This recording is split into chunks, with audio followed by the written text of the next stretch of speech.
Hola, soy Mauricio José Schwartz y esto es El Rey va desnudo, a fondo. ¿Qué tienen en común un taxista de Zambia, un comediante brasileño, un asesino y rockero fallido, un ingeniero eléctrico coreano que conspiró con el Partido Comunista japonés, un millonario aristócrata persa, un geólogo húngaro-australiano, un miembro de la seguridad británica, el MI5, una periodista soviético-ucraniana y una influencer y cantante de TikTok? Entre otros muchos cientos, quizás miles de personas por todo el mundo.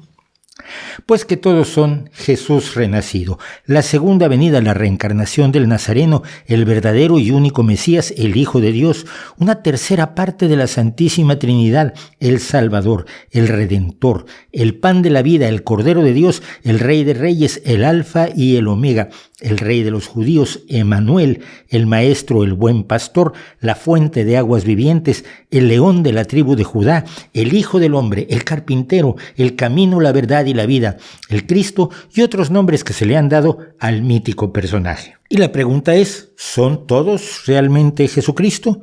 ¿O lo es alguno de ellos? ¿Cómo saberlo si no sabemos siquiera si existió Jesús o al menos si existió tal como nos lo han contado?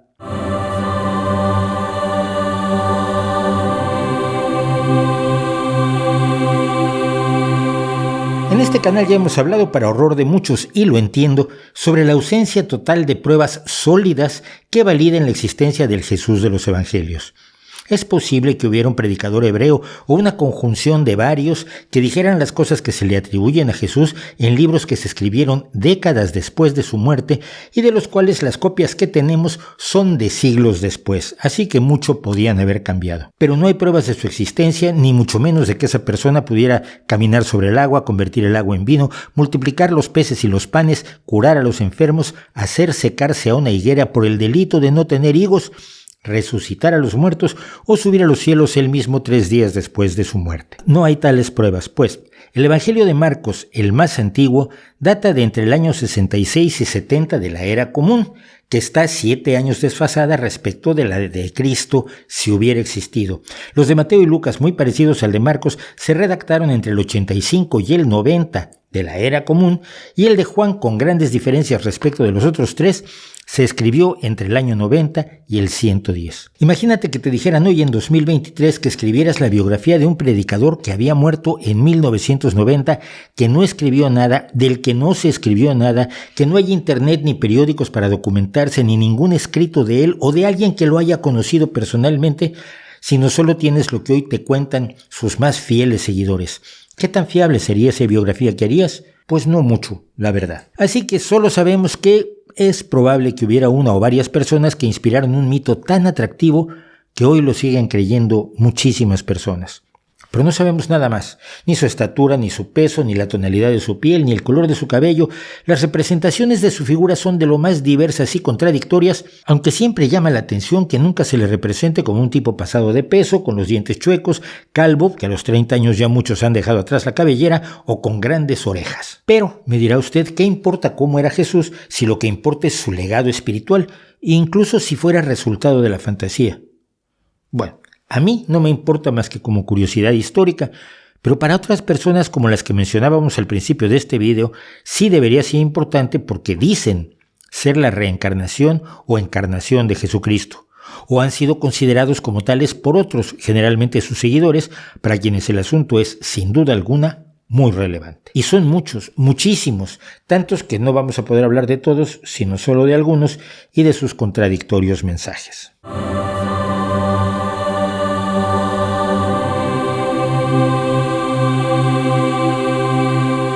Hay quienes creen que son la reencarnación de María Magdalena, como la estadounidense Susan Maria Towers, que tiene hasta su página de Patreon por si usted le quiere dar dinero, y hay quien se atreve a decirse la reencarnación de la Virgen María, como hizo la neoyorquina hija de inmigrantes italianos Graziana Hipólito, que fue proclamada como tal por un barbero napolitano, Giuseppe Maria Abate, que dirigía una secta cismática del catolicismo en Chicago. Aquí lo tenemos en todo su esplendor y aquí lo tenemos proclamando espada en mano a la pequeña Graziana como la Virgen María. Como vamos a ver con todos los casos, no resulta sorprendente que Abate fuera acusado en 1922 de atacar sexualmente a otra chica de 12 años. Y la historia toda es apasionante, pero no viene al caso aquí, lo siento. La canadiense Marie-Paul Giguère también se dijo la reencarnación de la Virgen María allá por 1940. Esto es peculiar porque si nos atenemos al dogma católico, María, la Madre de Jesús, no murió, sino que ascendió a los cielos viva. Y aunque no lo dice la Biblia, ya se pusieron de acuerdo los católicos en creerlo así desde el siglo IV. Y esta creencia hace un poco raro, por no decir imposible, que reencarnara. Es como si alguien llega hoy diciendo que es la reencarnación de Lionel Messi, a lo cual el delantero argentino podría decir: che, espera que me muera, pelotudo. Pero el tema con Jesús es otro, porque los propios evangelios, que decimos son poco fiables, estipulan que él predijo su regreso.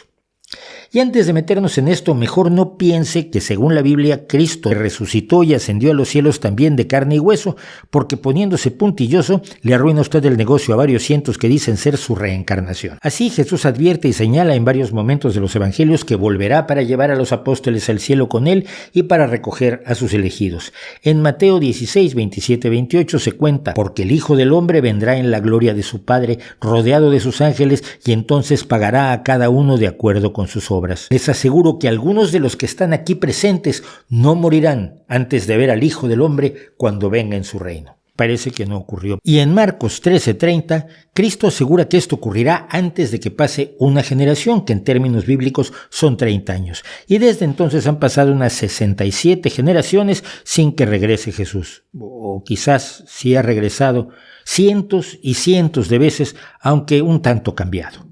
A herejes y descreídos, como es mi caso, el asunto nos puede parecer un tanto ridículo. Pero en el libro del Apocalipsis, la segunda venida de Cristo, en la forma que sea, significa el fin de los tiempos, la resurrección de los muertos, el juicio final y el triunfo definitivo de Dios sobre el demonio. Y por eso, para muchos cristianos, saber cuándo se producirá este acontecimiento es de capital importancia, sobre todo a fin de estar preparados para no acabar como las almas lanzadas a los infiernos en el majestuoso mural del juicio final de Miguel Ángel en la Capilla Sistina. También en los evangelios se habla una y otra vez del regreso de Cristo, y no precisamente para repartir amor y fraternidad, sino para juzgar a todos los seres humanos. Se cree que Juan, autor del evangelio más tardío, también es el autor del Apocalipsis o libro de las revelaciones, mismas que se supone que recibió en trance divino o que eran producto, también es probable, de una bien desarrollada esquizofrenia. Todos estos componentes de la mitología cristiana son finalmente enormemente inverosímiles y puede uno descontarlos sin demasiada preocupación. El fin no está tan cerca. Pero lo que sí es absolutamente real es la creencia de millones de personas en esa segunda venida, ese fin de los tiempos, ese juicio final, y la creencia de que tal acontecimiento es inminente ha dominado el pensamiento cristiano durante 2000 años. Y sin que sea demasiado obvio para la mayoría de la gente, modela hoy en día buena parte de la política. Por ejemplo, en Estados Unidos, donde muchos creen que el final está cerca y más vale arrepentirse ya de los pecados para no acabar en los calderos del infierno. Y entre quienes lo creen, hay políticos.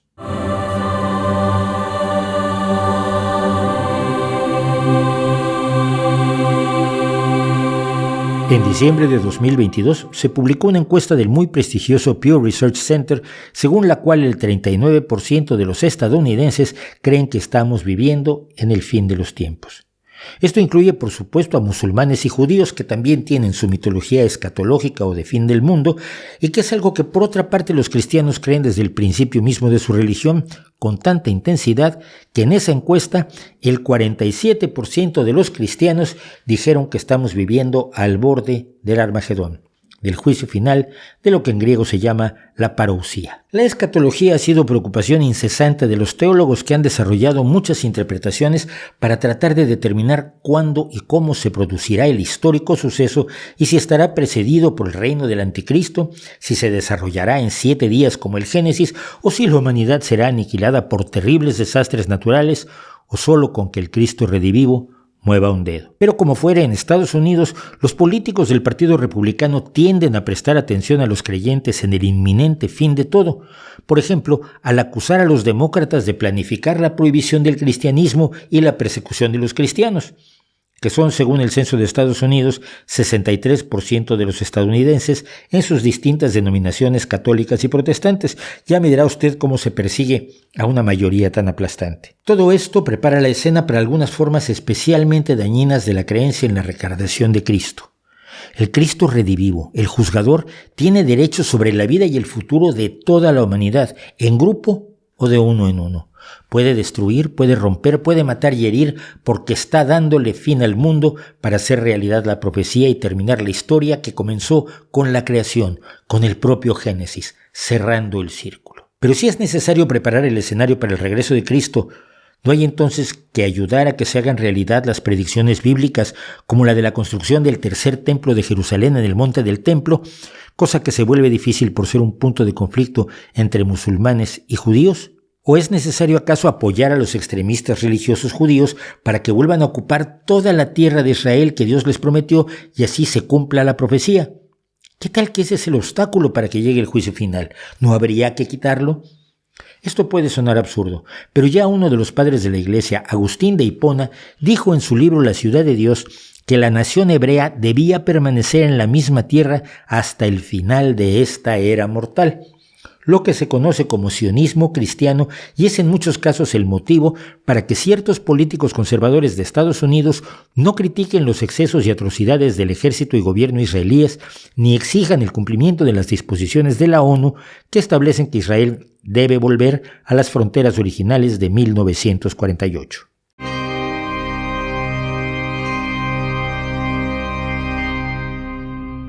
Estamos hablando de uno de los mayores conflictos enquistados de todo el planeta y que está dominado por la creencia en profecías milenarias de judíos, cristianos y musulmanes, en un choque de convicciones religiosas profundas que no parece posible resolver.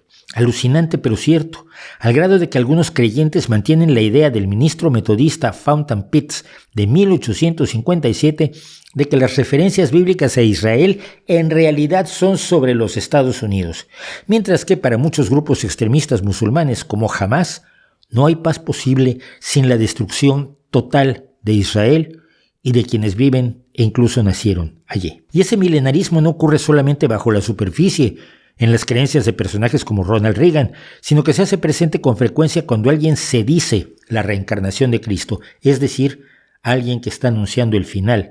Y en ello hay que pensar también cuando se reflexiona sobre los creyentes, seguidores y adeptos de estos Cristos reencarnados. No solo creen que su líder es Jesús, creen que está anunciando el final de todos los finales.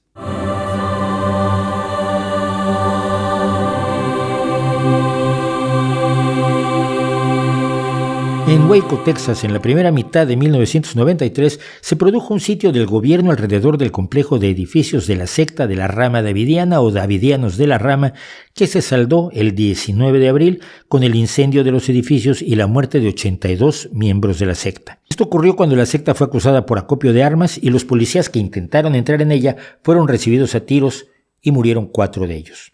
El líder de la secta era Vernon Wayne Howell, que había adoptado el nombre de David Koresh o David Koresh. Como muchos líderes sectarios, por ejemplo, prohibían las relaciones sexuales de sus adeptos, pero él sí las mantenía con las mujeres, adolescentes e incluso niñas de la secta. En sus últimas conversaciones con el FBI indicó que se consideraba Cristo renacido. Murió en el incendio. Más delirante es el caso del responsable intelectual de los asesinatos cometidos por la secta que encabezaba y llamaba a la familia. Era Charles Manson, que ordenó el asesinato de la actriz Sharon Tate y de otras 4 personas, del matrimonio LaBianca, del músico Gary Hinman y del mozo de granja Donald Chi, aunque la policía cree que mataron al menos a otras 12 personas. Manson, que aseguraba ser el propio Jesucristo, murió en prisión en 2017. Jim Jones, el líder del Templo del Pueblo, llevó en 1978 a la muerte a 917 de sus seguidores, a los que hizo beber una mezcla de refresco con veneno, ya fuera voluntariamente o no, además de matarse él mismo de un tiro. Desde fines de la década de 1960 se había proclamado el Cristo de la Revolución, la reencarnación de Jesús y también la reencarnación del faraón Akenatón, de Buda, de Gandhi y de Vladimir Ilich Ulyanov, Lenin. Un pack todo en uno impresionante. Como otros, mantenía intensas relaciones sexuales con sus adeptas y también con sus adeptos. Menos víctimas se cobró el aún más delirante Marshall Applewhite, líder cuyos seguidores se solían castrar para eludir la lujuria. Para poder irse en una nave nodriza de otras galaxias que venía oculta detrás del cometa Hale-Bopp, los adeptos debían suicidarse.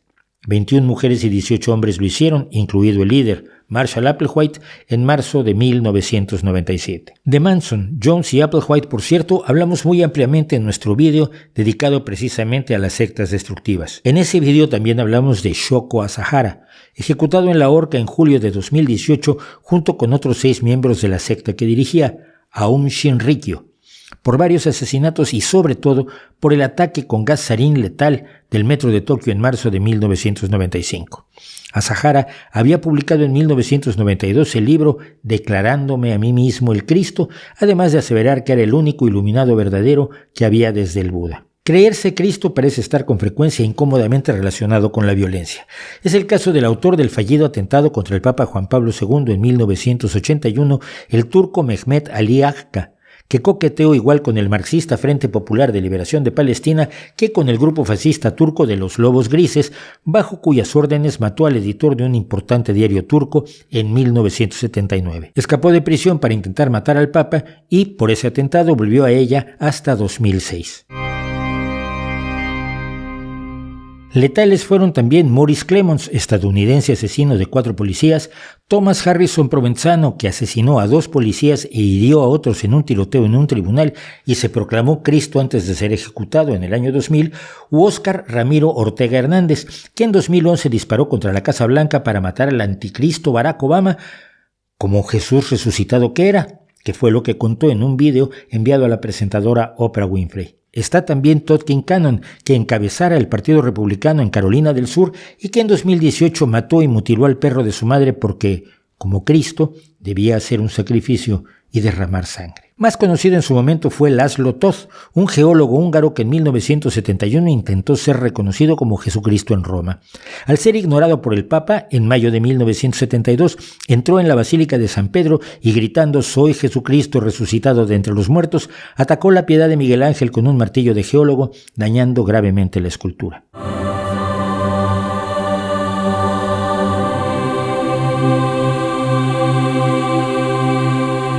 No deja de ser relevante que aunque seguramente muchas de estas personas han creído con toda sinceridad ser la reencarnación de Cristo, por motivos que pueden ir del autoengaño a problemas psicóticos graves que antes era imposible diagnosticar y tratar con eficacia, parece que ninguno de ellos era realmente Jesucristo. Increíble, ¿no? Si bien no podemos mencionarlos a todos, decíamos, hay que resaltar al que parece ser el primer Jesús reencarnado del que hay noticia, a Rhys Evans, profeta galés nacido en 1607 y que trató de llevar sus adivinaciones al rey Carlos I de Inglaterra. Cuando en 1650 dijo que era Cristo redivivo, fue encarcelado por ello en la famosa prisión de Newgate, donde finalmente murió después de algunos años. Nadie más se proclamó Cristo hasta el siglo XVIII, cuando aparecieron otros 2 Cristos reencarnados. El ruso Kondratij Selivanov, que fundó la secta Skovsky a fines del siglo XVIII, otro grupo que por cierto eludía la lujuria, castrando a los adeptos y haciéndoles mastectomía a las adeptas. En Inglaterra, Anne Lee fue líder de la secta de los Shakers, fundada en 1748, que tenía avanzadas ideas de igualdad de los sexos y que aún existe con el nombre de Sociedad Unida de los Creyentes en la Segunda Aparición de Cristo. En 1770, en una manifestación de luz divina, Anne inauguró la idea de que Cristo podría reencarnar en una mujer y se llevó a sus adeptos a Estados Unidos. El cambio de siglo al XIX marcó una verdadera explosión demográfica de Jesucristos. En 1834 dijo serlo John Nicholson, un mercader de Cornwallis. En 1857, Arnold Potter se proclamó Potter Cristo, hijo del Dios viviente, y protagonizó un cisma en la Iglesia de los Santos de los Últimos Días. En 1872, llamó a sus adeptos para que atestiguaran su ascenso a los cielos y se fue montado en un burro hasta un precipicio desde el cual saltó.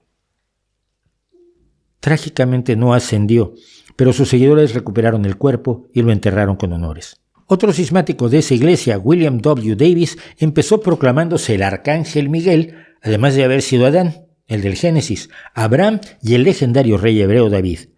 Cuando su primer hijo nació en 1868, anunció que el niño era la reencarnación de Cristo, y con el segundo, un año después, dobló la apuesta y declaró que era ni más ni menos que Dios Padre. Ambos pequeños murieron de difteria y Davis terminó arruinado por demandas de sus adeptos, a los que les había sacado dinero que querían recuperar. Cyrus Teed, un médico y alquimista estadounidense, también se dijo Cristo y con eso apoyó su teoría de la tierra hueca, mientras que el activista Karl Brown fue más modesto y afirmó ser solo una reencarnación parcial de Jesús, una especie de medio Cristo. Ninguna tradición espiritual propone que una persona sea la reencarnación de 2 o 3 más.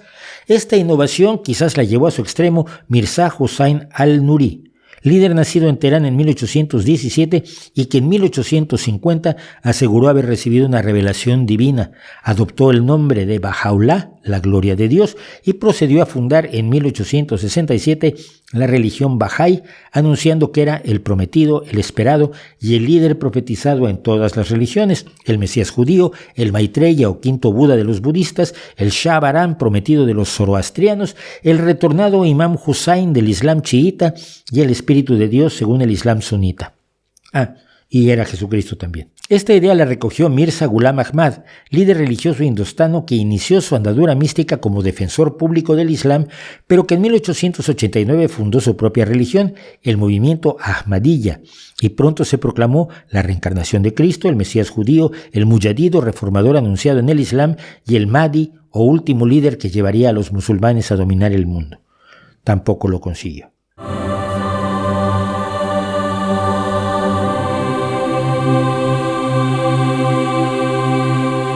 El siglo XX produjo tal cantidad de presuntas reencarnaciones de Cristo que tomaría horas repasar a todas con cierta profundidad. La más curiosa es una cuyo protagonista siempre negó ser Cristo, pero nunca convenció de ello a sus seguidores, los Rastafaris, seguidores de esa religión jamaicana, hija del activismo político del africanista Marcus Garvey, unida a la coronación de Haile Selassie como emperador de Etiopía en 1930, el primer rey africano en mucho tiempo. Muchos rastafaris dijeron que Selassie era la reencarnación de Cristo que los llevaría de vuelta a África. Selassie rechazó la idea, pero sus adeptos no. Muchos de ellos afirman que aún vive el emperador, pese a que murió a manos de los militares etíopes en un golpe de estado en 1975. En Rusia tenemos a Marina Tsvigun, o como prefiere que la llamen, María Devi Christos, y también al ex policía de tráfico Sergei Torop, conocido como el Jesús de Siberia o Vissarion. Ambos encabezan, por supuesto, sus propias religiones. En Australia estuvo Anne Hamilton Byrne, cabeza de su propia religión New Age, consumidora de LSD, no solo ella, toda la religión, y que fue procesada por abuso infantil, adopciones ilegales y falsificación, además de esquilmar descaradamente a sus adeptos. Pero si ella era Jesús, lógicamente sus más cercanos eran reencarnaciones de los 12 apóstoles. La iglesia reunió más de $50 millones. También en Australia, Alan John Miller recordó en 2003 que había sido Jesucristo en otra vida y se le había olvidado. En una asombrosa coincidencia, conoció a Mary Suzanne Locke, que resultó ser la reencarnación de María Magdalena. En celebración se casaron y pusieron una página web para recaudar fondos. Reino Unido no produjo demasiados Jesuses en el siglo XX. Uno de ellos fue David Shayler, exagente de la agencia de inteligencia británica MI15, que había trabajado en terrorismo irlandés y de Oriente Medio. Acabó en prisión por revelar secretos y además de decir que es Jesucristo, ahora se dedica a promover a su ídolo, David Icke, un exfutbolista famoso por afirmar que todos los gobernantes del planeta son extraterrestres reptilianos que lo quieren matar, por lo cual siempre viaja sin escolta. Pero como David Icke ha dicho que también es la reencarnación de Jesús, no tiene nada que temer. Mientras, en Lagos, Nigeria, Jesús reencarnaba en Emmanuel Odumosu o Jesús Oyingbo, un creyente en la libertad sexual y la acumulación de capital. En Zambia, Jesús opera 2 taxis sin permiso bajo el nombre de Jesús de Kitwe, que a los 24 años descubrió su apasionante origen. Y en Sudáfrica, en 1992, el dependiente de joyería Moses Longwane recibió el mensaje divino de que era el Mesías y Jesucristo. En Japón, aparte del criminal Shoko Asahara, tenemos a Jesús Matayoshi, eterno candidato presidencial con su partido de la Comunidad Económica Mundial, y a Hogen Fukunaga, que en 1987 descubrió, asombrado, que era la reencarnación de Cristo y de Gautama Buda. En Puerto Rico, sin embargo, Cristo hizo el milagro de reencarnar junto con el anticristo en una sola persona, José Luis de Jesús Miranda, exero inómano y ladrón dueño de una fortuna al final de su carrera de $12 millones. José Luis anunció el fin del mundo para el 30 de junio de 2012, pero creo que no ocurrió, y murió el 17 de noviembre de 2013 con tanta suerte que su esposa Lisbeth pasó a ser Jesucristo en 2016 y ahora se llama Cristo Lisbeth. Y en Brasil, donde tanto éxito tiene el grupo cómico Porta dos Fundos, con sus sketches satíricos de Cristo y otros temas religiosos, vive y cobra Inri Cristo, o sea, Álvaro Tais, un actor que hacía el papel de Cristo en comedias hasta que al parecer decidió que sí era la reencarnación del Salvador, pero aún no queda claro si va en serio o va de broma. En Filipinas, en cambio, Cristo decidió reencarnar en Apolo Quiboloy, otro que nunca ha trabajado y en 1985 se dijo no solo que era el Salvador, sino que poseía poderes divinos que evitan terremotos que nunca ocurren, algo bastante impresionante.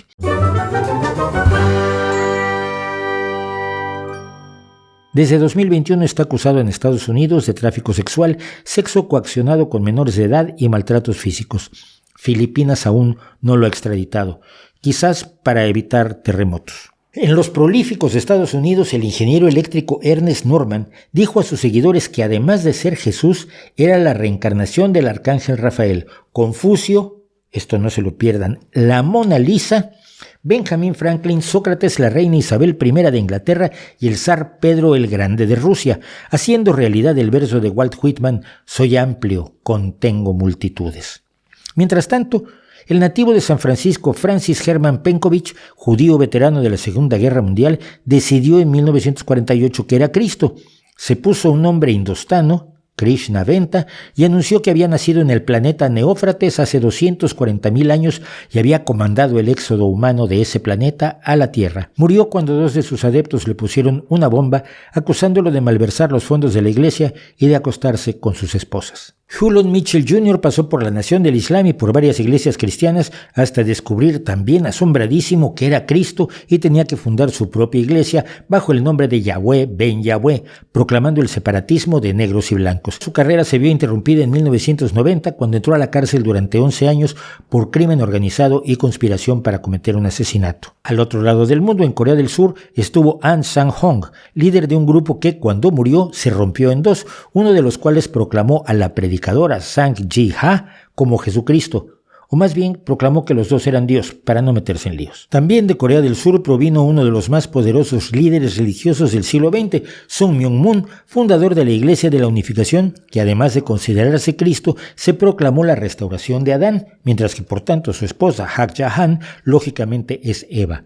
Moon, afecto a llevar costosas coronas de oro, promovió políticas conservadoras por todo el mundo y acumuló una fortuna de más de $900 millones al morir, todos ellos exaccionados a sus seguidores. Pero como presentó declaraciones de impuestos falsas, pese a todo su poder y influencia política que llegó a tener en muchos países, tuvo que pasar 13 meses en una prisión federal en Connecticut. A su muerte dejó un imperio industrial, comercial y de comunicaciones que incluye periódicos, un exitoso club de fútbol sudcoreano, la mayor cadena de sushi de los Estados Unidos y una fábrica de autos en Corea del Norte que hoy administra el dictador Kim Jong-un. Y los tiempos de Internet también tienen sus Jesuses y sus Cristos. Gaby Han, influencer y cantante, dijo en un video de TikTok en agosto de 2022 que ella era la segunda venida de Cristo, lo mismo que cree de sí mismo el actor Ezra Miller, o al menos lo usó como explicación para su intento de seducción de una niña de 12 años que, aseguraba él, era la reencarnación de una diosa araña de los indios americanos.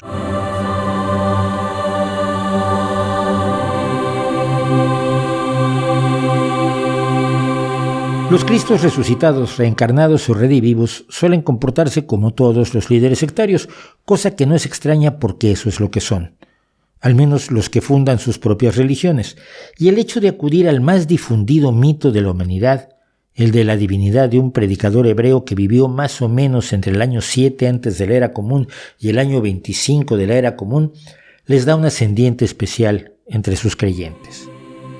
Son la promesa de la vida eterna, de la inminencia del juicio final que equivale para los creyentes más fervorosos en el fin de la incertidumbre espiritual, dejar de preocuparse por si se actúa bien o mal, si el Cristo juez del universo los hallará dignos de su gloria o los hundirá en los infiernos. Es la paz eterna al alcance de la mano y la fuga definitiva de las garras de la temible muerte. Eso y muchas cosas más es lo que para muchas personas representa cada uno de estos Jesucristos redivivos, esquizofrénicos, místicos, sinceros o caraduras sin escrúpulos. Hoy en día, tan solo en los Estados Unidos, hay más de 10,000 líderes sectarios encabezando grupos que van de lo diminuto a lo preocupante. Muchos de ellos se han proclamado la reencarnación de Cristo sin que nadie más que sus adeptos lo sepa. Y en el mundo, es imposible siquiera calcularlo. Hablamos de cientos de miles de grupos religiosos donde se abusa de la gente, donde se les utiliza sexualmente, donde se les obliga a entregar sus posesiones y a jurar su obediencia ciega a quienes dicen ser Jesucristo renacido y los han convencido de ello sin pruebas, solamente con su carisma, su labia, su palabra convincente y su desprecio a los más elementales escrúpulos y a la decencia más básica. Muchas de estas historias son cómicas por su elemento esperpéntico y absurdo, pero todas ellas ocultan tragedias, ninguna pequeña, y algunas enormes. Y la historia del original, del Jesús de los Evangelios, del cristianismo mainstream, es lógicamente la que mayor sufrimiento tiene el potencial de causar. La iniciadora de guerras, persecuciones y masacres, la justificadora de la esclavitud, de la violencia, de la opresión de la mujer, del odio a los diferentes, todo ello bajo el manto de la fraternidad y el amor cristiano, que no es sino el mismo que proclaman todos estos Cristos en rebajas. Cuando usted conozca otro caso absurdo, ridículo, incluso risible, o preocupante, o tóxico, de gente que abusa de otros fingiéndose Jesucristo o la voz de Jesucristo, quizás sea bueno que vuelva la mirada hacia los otros que también abusan de millones, de cientos de millones, de 2.600 millones de personas que en todo el mundo se consideran cristianos, sean católicos o de las muchas otras denominaciones del planeta. Porque esos 2.600 millones son tan víctimas como estos que hemos visto que han sido capaces de llegar a extremos terribles para librarse de sus amos espirituales o que han sido capaces de delinquir por sus órdenes. Y tan víctimas como todos los demás que nunca se han planteado la posibilidad de ser libres, de vivirse en el miedo a la muerte y al castigo eterno del día del juicio final cuando Cristo vuelva. Cosa que por lo demás, pese a todas las veces que nos han anunciado que ha llegado el momento, no parece estar pronta a ocurrir. ¿No cree usted?